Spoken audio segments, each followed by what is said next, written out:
ನಮ್ಮ ದೇಹ ಇದನ್ನು ಮ್ಯಾಟರ್ ಅಂತ ಕರಿತೀವಿ, ಮೆಟೀರಿಯಲ್. ನಮ್ಮ ಮೈಂಡು ಕೂಡ ಮೆಟೀರಿಯಲ್ ಇದೆ. Mind is a matter, body is a matter. ನಾವು ಇದುವರೆಗೂ ಎನರ್ಜಿ, ಮೈಂಡ್ ಎನರ್ಜಿ, ಇದು ಒಂದು ಬಂಡ್ಲ್ ಆಫ್ ಎನರ್ಜಿ, ಇದು ಬಂಡ್ಲ್ ಆಫ್ ಎನರ್ಜಿ, ಇದನ್ನೇ ಉಪಯೋಗಿಸ್ತಾ ಇದ್ವಿ. ಅದರಿಂದ ನಮಗೆ ಮೆಟೀರಿಯಲ್ ವರ್ಲ್ಡ್ ಮಾತ್ರ, ಸ್ವಲ್ಪ ಎಮೋಷನಲ್ ವರ್ಲ್ಡ್ ಮಾತ್ರ ಗೊತ್ತು. ಇದೆರಡಕ್ಕೂ ಮೀರಿದ ಒಂದು ಫೀಲ್ಡ್ ಇದೆ.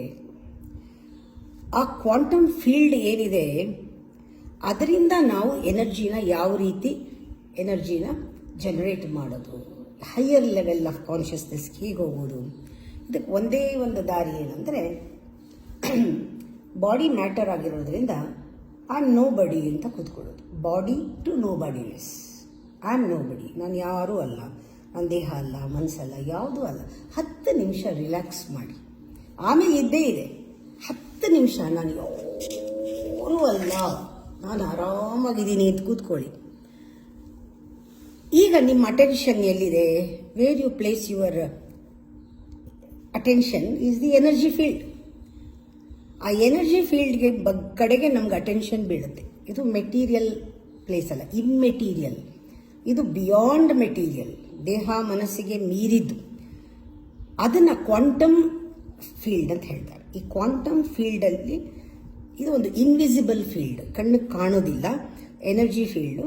ಯಾವಾಗ ಅದರ ಜೊತೆಗೆ ನಾವು ಅದಕ್ಕೆ ಒಂದು ಟಚ್ ಮಾಡ್ತೀವಿ, ಅದನ್ನು ಮುಟ್ತೀವಿ, some kind of unification happens with the higher material. ಆಗ ಎಲ್ಲ ಮೆಟೀರಿಯಲ್ನಲ್ಲೂ ಅದೇ ಕಾಣಿಸುತ್ತೆ.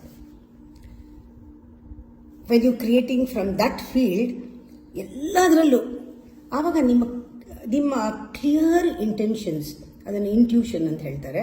ಆಗ ನೀವು ನಾನಿದು ಅಂತ ಇರಲ್ಲ. ಆ ಇಂಟೆನ್ಷನ್ ಏನಾಗುತ್ತೆ, ಕ್ಲಿಯರ್ ಇಂಟೆನ್ಷನ್ ಈ ಎಲಿವೇಟೆಡ್ ಎಮೋಷನ್ಸ್ ಜೊತೆಗೆ ಒಂದು ಸೇರ್ಕೊಳ್ಳುತ್ತೆ, ಕನೆಕ್ಷನ್ ಸಿಗುತ್ತೆ. ಈ ಒಂದು ಎರಡೂ ಒಟ್ಟಿಗೆ ಕಮ್ಯುನಿಕೇಟ್ ಮಾಡುತ್ತೆ. ಆಗ ನಮಗೆ ಒಂದು ರೀತಿ ಕೈಂಡ್ ಆಫ್ ವೈಬ್ರೇಷನಲ್ ಮ್ಯಾಚ್ ಅಂತ ಹೇಳ್ತಾರೆ.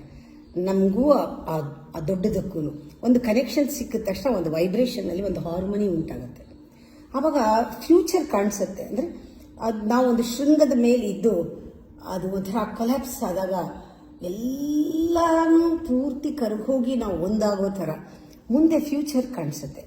ನೀವು ಇಲ್ಲಿ ಏನೂ ಎಫರ್ಟ್ಲೆಸ್ ಆಗಿ, ಏನೂ ಎಫರ್ಟ್ ಇಲ್ಲದೆ ಎಲ್ಲವನ್ನೂ ಕೂಡ ನೀವು ಬೇಕಾದ್ದನ್ನು ಪಡ್ಕೊಳ್ಳೋದ್ರಲ್ಲಿ ಇದೆ ಅನ್ನೋದು ಗೊತ್ತಾಗೋಗುತ್ತೆ. ಆಫ್ಟರ್ ಎವ್ರಿ ಮೆಡಿಟೇಷನ್ ಮುಂಚೆ ಮೆಡಿಟೇಷನ್ ಆದಮೇಲೆ ತಗೊಳ್ಳೋ ಅಫರ್ಮೇಷನ್ಸ್ ಇರುತ್ತಲ್ಲ, ಇದು ಖಂಡಿತ ಆಗುತ್ತೆ ಸಂಕಲ್ಪಗಳೆಲ್ಲ.